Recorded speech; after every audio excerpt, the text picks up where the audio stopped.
Hello students, आज हम लोग जो टोकन पढ़ रहे थे जिसमें 5 प्रकार के टोकन्स C++ में होते हैं, कीवर्ड्स, उसके बाद ठीक है आइडेंटिफायर्स, लिटरल्स और तब जाकर के ऑपरेटर्स, फिर पंक्चुएटर्स।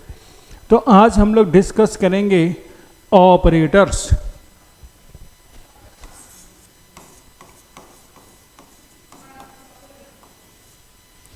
ऑपरेटर्स के बारे में हम लोग आज डिस्कस करेंगे कि ऑपरेटर क्या होता है, वो कितने प्रकार के होते हैं जो हम लोग कंप्यूटर के लैंग्वेज में C++ में हम लोग जो इस्तेमाल करेंगे वो किस तरह से काम करता है, उसका ऑपरेशन, परफॉर्मेंस, इस तरह के कुछ चीज़ों पर हम लोग डिटेल से डिस्कस करेंगे।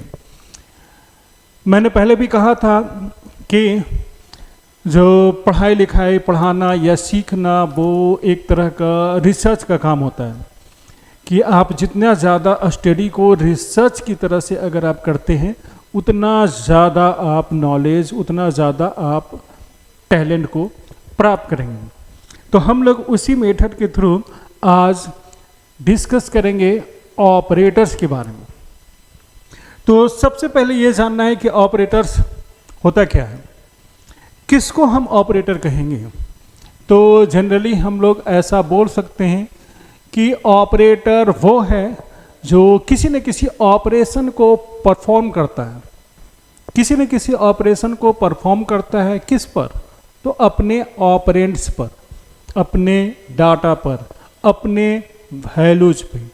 जो वैल्यू हम उसको प्रदान करेंगे, जो वैल्यू हम उसको देंगे, जो वैल्यू उसको प्राप्त होगा, उस पर वो एक निश्चित प्रकार के ऑपरेशन को कंप्लीट करेगा, परफॉर्म करेगा। तो ऐसे चीज़ को, ऐसे को हम लोग बोलेंगे ऑपरेटर्स। मतलब उसका अगर सबसे सिंपल में डेफिनेशन अगर देखा जाए तो आप ऐसे बोल सकते हैं कि ऑपरेटर्स परफॉर्म ऑपरेशंस या operators perform a specific operation on its operands। कोई भी ऑपरेटर एक निश्चित प्रकार के ऑपरेशन को परफॉर्म करता है अपने ऑपरेंड पर। क्लियर? तो operator performs a specific operation on its operands। आप ऐसे एक सिंपल वे में, ठीक है, एक डिफिनीशन इसका बना सकते हैं, एक डिफिनीशन इसको कह सकते हैं। समझती हूँ, डिफिनीशन भी कुछ रटने का चीज़ नहीं है, बल्कि डिफिनीशन को भी आप समझें और अपना मन से, ठीक है, अपने अनुसार से, ठीक है, आप उसको लिख डालें, वही उस चीज़ का डिफिनीशन हो जाता है। तो सबसे बड़ी बात है कि उस चीज़ को समझना।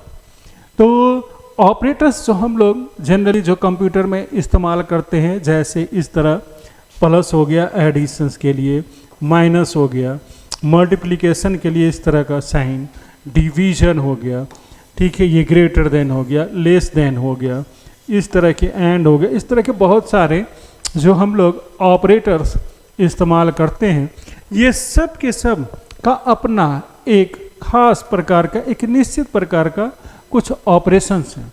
तो ये सब अपने अपने ऑपरेशंस को परफॉर्म करते हैं, जो भी डाटा इसके साथ अवेलेबल होता है उस पर। क्लियर? तो जब हम कंप्यूटर के लैंग्वेज पढ़ते हैं, जब हम लोग C++ पढ़ेंगे तो वहाँ पर ये देखेंगे कि इस ऑपरेटर्स को कैसे सजा कर पढ़ा जाए जिससे कि हमें हमेशा के लिए अपने दिमाग में, ठीक है, रख पाएँ। तो हम हमेशा के लिए अपने दिमाग में इसको रख पाएँ, इसके लिए हम इन सारे ऑपरेटर्स को एक क्या कहते हैं, क्लासिफिकेशन के ढंग या कहीं के सजा करके, क्लासीफाई कर करके, ठीक है, एक अरेंज्ड वे में हम लोग इसको सीखेंगे। तो ऑपरेटर्स तो ढेर सारा होता है, बहुत सारे होते हैं जो कि आप कंप्यूटर में C++ में इस्तेमाल करेंगे। लेकिन हम लोग सबसे पहले वो सारे ऑपरेटर्स को अलग अलग 2 कैटेगरी में बांट लेंगे।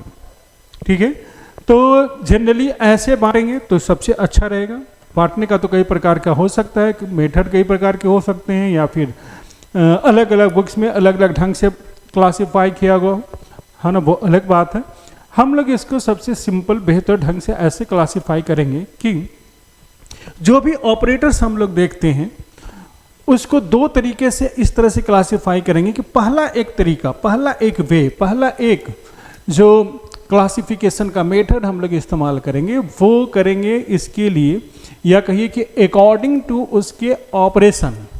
कहने का मतलब है कि जो उसका ऑपरेशन है उसके अनुसार से उसको क्लासिफाई करेंगे कि किस प्रकार के ऑपरेटर्स किसी भी काम को कर रहा हो या उसकी जो ऑपरेशंस हैं उसके क्या लक्षण है। तो एक लक्षण वाले ऑपरेशंस को करने वाले, ठीक है, सेम प्रकार के ऑपरेशंस को करने वाले, ठीक है, एक ग्रुप में रखेंगे ऑपरेटर्स को, दूसरे ग्रुप में उस टाइप के ऑपरेशन को, अलग टाइप के ऑपरेशन को परफॉर्म करने वाले, और इस तरह से ऑपरेशन वाइज हम अगर क्लासिफिकेशन करते हैं तो ये हमारा एक पहला मेथड होगा, ये हमारा एक पहला वे होगा।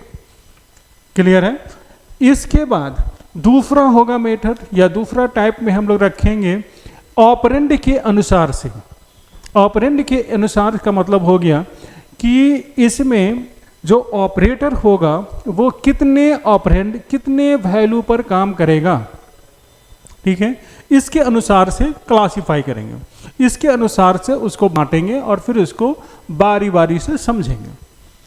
ठीक है, तो इसको हम लोग ऐसे समझेंगे कि एक हो गया ऐसे कहिए और एक हो गया ऐसे। एक हो गया अकॉर्डिंग टू ऑपरेशन, ये ऑपरेशन के अनुसार, और एक हो गया अकॉर्डिंग टू ऑपरेंड, मतलब वैल्यू के अनुसार। तो ऑपरेटर का क्लासिफिकेशन सबसे पहले हम लोग, ठीक है, करेंगे अकॉर्डिंग टू, दो प्रकार से करेंगे, according to operation and according to operand. मतलब ऑपरेशन काम करने के अनुसार से, और दूसरा कितने वैल्यू पर वो काम करता है उसके अनुसार से। कितने वैल्यू पर काम करता है उसके अनुसार का मतलब ऐसे समझेंगे कि हो सकता है कोई ऐसा ऑपरेटर हो जिसमें एक ही ऑपरेंड दिया गया हो, या एक ऐसा ऑपरेटर हो जिसके लिए सिर्फ एक ही ऑपरेंड की ज़रूरत पड़ता हो, है ना, एक ही वेरिएबल की ज़रूरत पड़ता हो। एक ऐसा ऑपरेटर होता है ना, जिसमें एक से ज़्यादा दो वेरिएबल की ज़रूरत पड़ता हो, दो डाटा की ज़रूरत पड़ता हो। कोई ऐसा भी ऑपरेटर होगा जिसमें तीन डाटा की ज़रूरत होगा, तीन प्रकार के डाटा की, है ना, ज़रूरत हो सकते हैं। तो इस प्रकार से, है ना, हम लोग जो डाटा प्रोवाइड करेंगे, जो वेरिएबल प्रोवाइड करेंगे, उसके अनुसार से जो ऑपरेंड प्रोवाइड करेंगे उसके अनुसार से हम लोग क्लासीफाई अगर करते हैं तो वो हो जाएगा हमारा सेकंड मेथड। ठीक है, क्लासिफिकेशन का पहला मेथड उसके काम के अनुसार से, उसके लक्षण के अनुसार से, उसके ऑपरेशन के अनुसार से, उसके परफॉर्मेंस के अनुसार, तो इस तरह से जो हम लोग क्लासीफाई करेंगे तो वो हो जाएगा पहला अकॉर्डिंग टू ऑपरेशन। तो टाइप्स ऑफ ऑपरेटर की अगर बात करते हैं तो टाइप्स ऑफ ऑपरेटर में हम लोग ऐसा पढ़ सकते हैं, है ना, कि ऑपरेटर को दो तरीके से क्लासिफाई किया जाता है। पहला हो गया अकॉर्डिंग टू ऑपरेशन और दूसरा हो गया अकॉर्डिंग टू ऑपरेंड्स। तो हम लोग सबसे पहले अकॉर्डिंग टू ऑपरेशन देखते हैं। सबसे पहले हम लोग देखेंगे अकॉर्डिंग टू ऑपरेशन, कि अकॉर्डिंग टू ऑपरेशन काम के अनुसार से ऑपरेटर को कितने प्रकार से क्लासिफाई किया जाता है, कैसे कैसे उसको हम लोग स्टडी करेंगे। तो अकॉर्डिंग टू ऑपरेशन में सबसे पहला जो आता है वो है ये, जिसको बोला जाता है असाइनमेंट ऑपरेटर। असाइनमेंट ऑपरेटर, इसको हम लोग सबसे पहले पढ़ेंगे, सबसे पहले समझेंगे, क्योंकि ये सबसे ज़्यादा इस्तेमाल होता है। असाइनमेंट ऑपरेटर जो इक्वल टू का साइन आप लोग देख रहे हैं, ये सबसे ज़्यादा हमेशा इस्तेमाल होने वाला ये ऑपरेटर है, और इसी वजह से सभी को इसको सबसे पहले पढ़ना चाहिए, सबसे पहले इसको समझना चाहिए। लेकिन अब क्वेश्चन ये उठता है कि भाई इक्वल टू में ऐसे क्या बात है जिसको कि समझना, ठीक है, सबसे पहले चाहिए, सबसे ज़रूरी है, इसमें ऐसा तो कुछ लगता नहीं है। लेकिन फिर भी इसको भी अगर हम लोग थोड़ा सा अंदर कुछ डिटेल में अगर जानेंगे तो इसमें भी कुछ छोटी बातें हैं जिसको कि समझना ज़रूरी है। ख़ासतौर से वैसे स्टूडेंट जो कंप्यूटर में बिल्कुल बिगनर्स हैं, कहने का मतलब जो शुरू लैंग्वेज के बारे में जानना चाहते हैं और वो अच्छे से जानना चाहते हैं, डीपली जानना चाहते हैं, तो देखेंगे असाइनमेंट ऑपरेटर। ये हो गया आपका असाइनमेंट ऑपरेटर। तो असाइनमेंट ऑपरेटर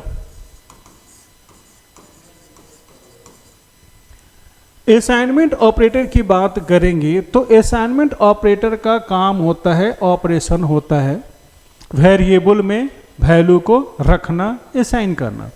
जैसे a इक्वल टू अगर हम इस तरह से 10 लिख रहे हैं, ठीक है, तो इसका मतलब कंप्यूटर के किसी लैंग्वेज में हम लोग ऐसे समझेंगे कि a में 10 स्टोर किए जा रहे हैं, मतलब a में 10 असाइन किए जा रहे हैं, रखे जा रहे हैं। इसका मतलब कभी ये नहीं समझेंगे, ठीक है, कि a 10 के बराबर है, ऐसा बिल्कुल नहीं समझना है। अगर हम ऐसा समझेंगे तो फिर हमारा जो बेसिक कंसेप्ट ऑफ कंप्यूटर है ना, वो थोड़ा सा गड़बड़ हो जाएगा।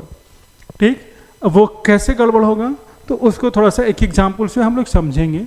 a इक्वल टू 10 का मतलब अगर ये समझते हैं कि a 10 के बराबर है, तो अगर हम फिर लिखते हैं a equal to a plus 5, तो इसी कंसेप्ट के अनुसार जब हम लिख रहे हैं a इक्वल टू 10 का मतलब a 10 के बराबर है, तो उसी कंसेप्ट के अनुसार a equal to a plus 5 का मतलब भी वही होगा, a प्लस 5 के बराबर है।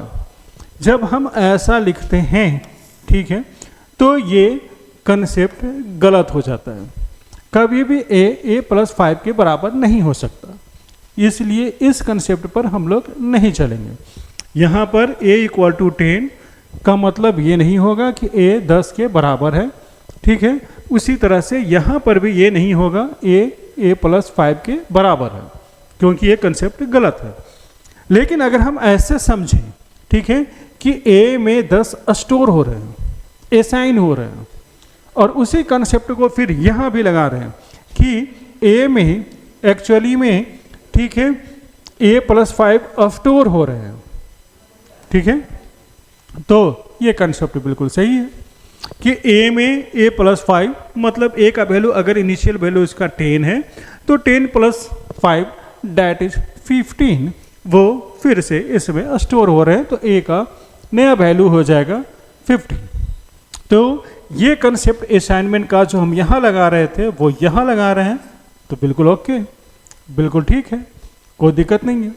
तो हम लोग जब भी कंप्यूटर के लैंग्वेज जब पढ़ते हैं, कोई भी लैंग्वेज पढ़ें, ठीक है, तो असाइनमेंट ऑपरेटर का कंसेप्ट यही दिमाग में रखना है कि जहाँ पर भी इक्वल टू इस तरह से अगर इस्तेमाल किए जा रहे हैं, है ना, असाइनमेंट के रूप में, तो वहाँ पर ये जो देखने इधर का जो वैल्यू है ना, मतलब राइट साइड वाला जो वैल्यू, वो हमेशा जो लेफ्ट हैंड साइड के साथ जो वेरिएबल है, ठीक है, उसमें स्टोर करने का, रखने का, असाइन करने का काम करता है, ठीक है, ठीक। लेकिन जब असाइनमेंट का इस्तेमाल कर रहे हो तो ये कभी नहीं समझेंगे कि a 10 या लेफ्ट, ठीक है, हैंड साइड का वैल्यू या वेरिएबल राइट हैंड साइड के वैल्यू या वेरिएबल के बराबर है, क्योंकि ऐसा करने से, है ना, इस तरह के कंसेप्ट गड़बड़ हो जाते हैं, ठीक है। तो असाइनमेंट का मतलब क्या हुआ, असाइनमेंट ऑपरेटर का काम क्या होता है कि हमेशा ये वेरिएबल में वैल्यू को असाइन रखने का, स्टोर करने का काम करेगा, ठीक है, that is assignment operator. Clear.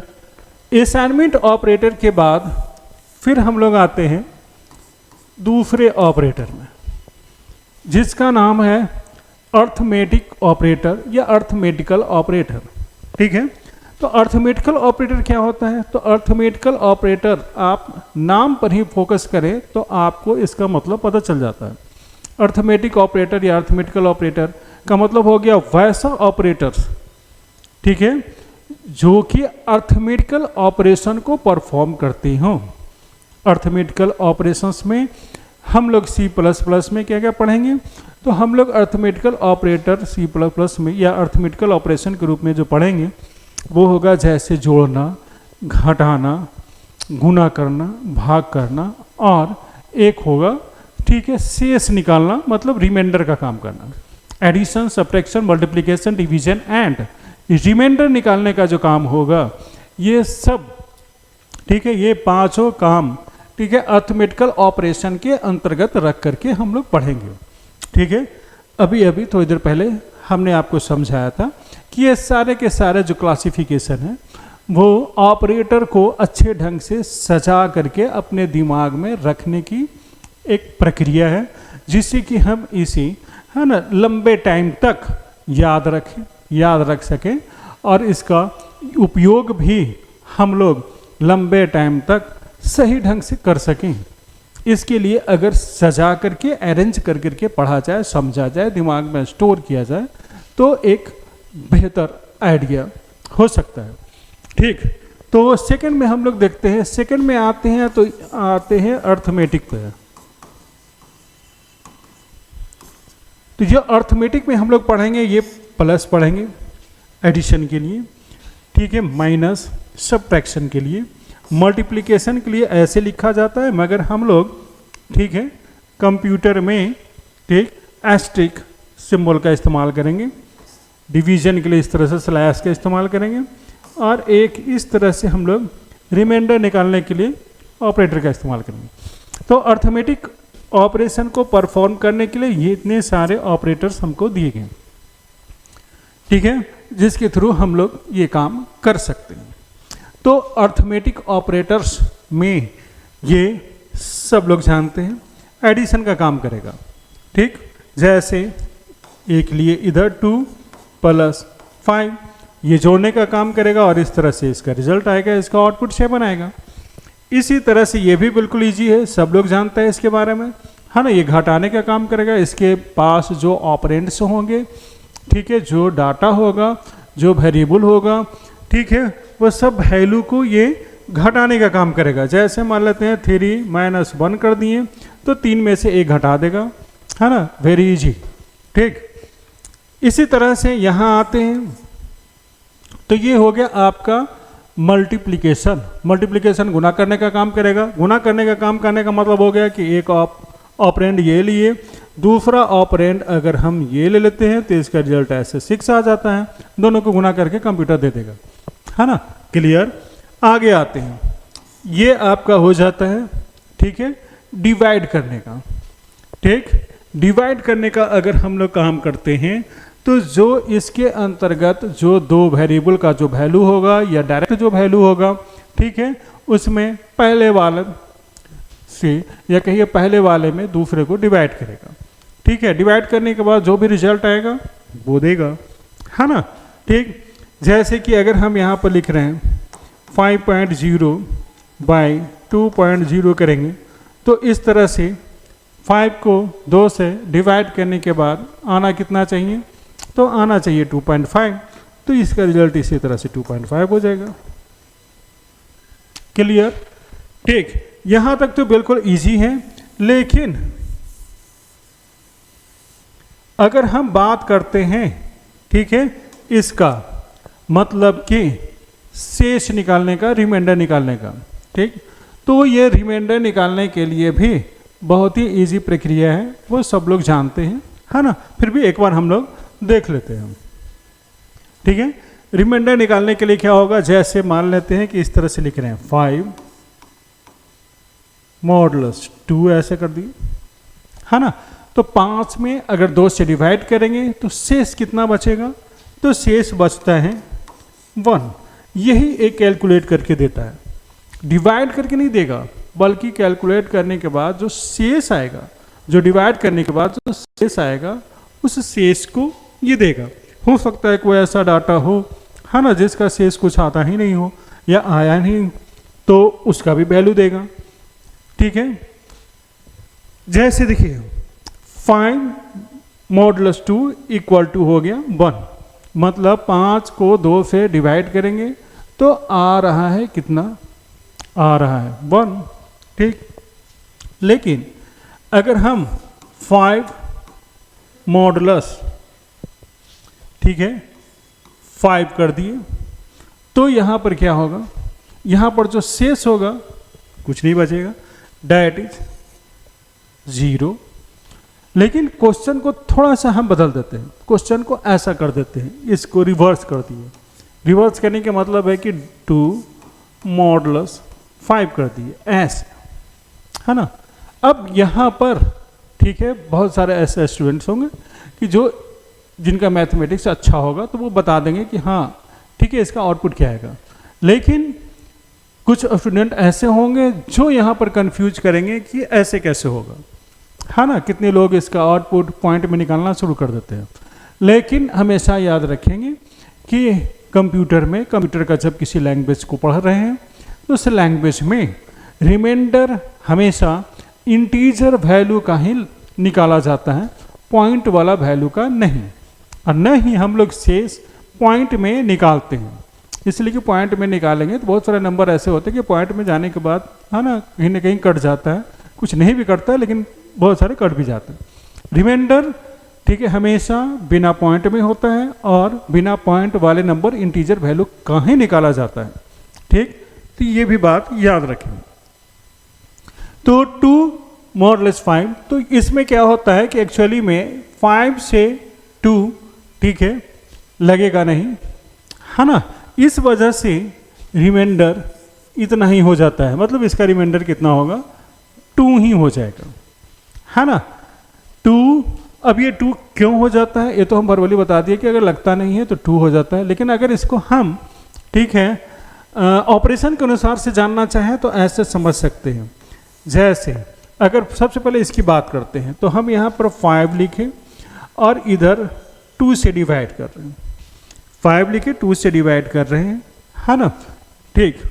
तो ये मैक्सिमम कितने बार में लगेगा, 2 बार में लगता है, 2 बार में लगेगा, ठीक है। 4 आया और इस तरह से 1, फिर इसको लगाया, इस तरह से पता चला कि अब नहीं लगेगा, तो यही आपका आउटपुट हो गया, मतलब ये रिमाइंडर आपका निकल गया, ठीक। अब इसी में डाटा को उल्टा कर देते हैं, डाटा को हम ऐसे कर दिए, ठीक है। अब इधर 5 कर दिए, इधर 2 कर दिए और इस तरह से अब यहाँ पर इसको लगा के देखें, नहीं लगा, तो ये हो गया आउटपुट, सिंपल। क्योंकि जहाँ पर नहीं लगता है जिस डाटा में ठीक है जब हम डिवाइड करना चाहते हैं तो लगते लगते एक ऐसा जगह आता है ठीक है जहाँ पर कि इस तरह के ऑपरेशन नहीं हो पाते हैं, नहीं लग पाता है, वो शेष हो जाता है, वो रिमाइंडर हो जाता है, ठीक है। इसके पहले वाला में सेकंड स्टेप में नहीं लगा, शेष हो गया, लेकिन इसमें फर्स्ट स्टेप में ही नहीं लग रहा है, इसीलिए ये आपका शेष हो गया और इस तरह से रिमाइंडर निकल गया। तो ऐसे हम ऑपरेशन वाइज भी समझ सकते हैं, है ना, ठीक। तो ऐसे शॉर्टकट में आप ये समझेंगे, ठीक है, कि अगर नहीं लगा that is called remainder, okay, ठीक। तो यहाँ हम लोग अभी इस क्लास में ठीक है समझे अर्थमेटिक ऑपरेटर के बारे में। जब अर्थमेटिक ऑपरेटर हम लोग समझ जाते हैं तो फिर नेक्स्ट आते हैं, नेक्स्ट में हम लोग जानेंगे इन दोनों ऑपरेटर को मिला करके जो बनता है वो दैट इज कॉल्ड अर्थमेटिक। तीसरा में कर देते हैं अर्थमेटिक और असाइनमेंट, ये दोनों मिला करके ये हो गया, ये तीसरा हो गया अर्थमेटिक प्लस असाइनमेंट, ठीक। तो ये हो गया arithmetic assignment operator. Arithmetic assignment में क्या होगा कि जैसे ये आपका अर्थमेटिक हो गया और ये हो गया असाइनमेंट हो गया, तो ये इसी के आगे हम ऐसे कर देते हैं, ऐसे कर देते हैं,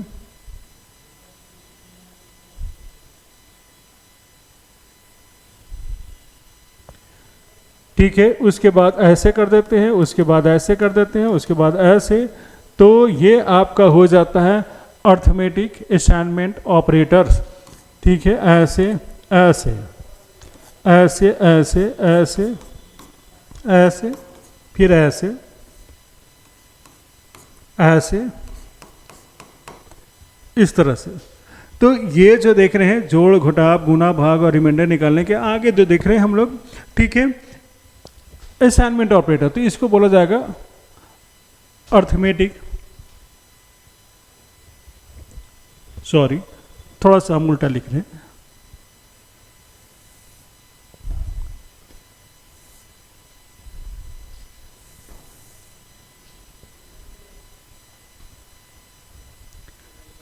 अर्थमेटिक असाइनमेंट ऑपरेटर्स को फिर से एक बार थोड़ा सा देखेंगे। अर्थमेटिक असाइनमेंट ऑपरेटर जो मिल करके बनता है, तो अर्थमेटिक ऑपरेटर हो गया, अर्थमेटिक ऑपरेटर आपका ये हो गया, plus minus multiplication division and remainder निकालने के लिए ये। उसके बाद ये अर्थमेटिक हो गया और उसके बाद हो गया असाइनमेंट। असाइनमेंट में आ जाते हैं इक्वल टू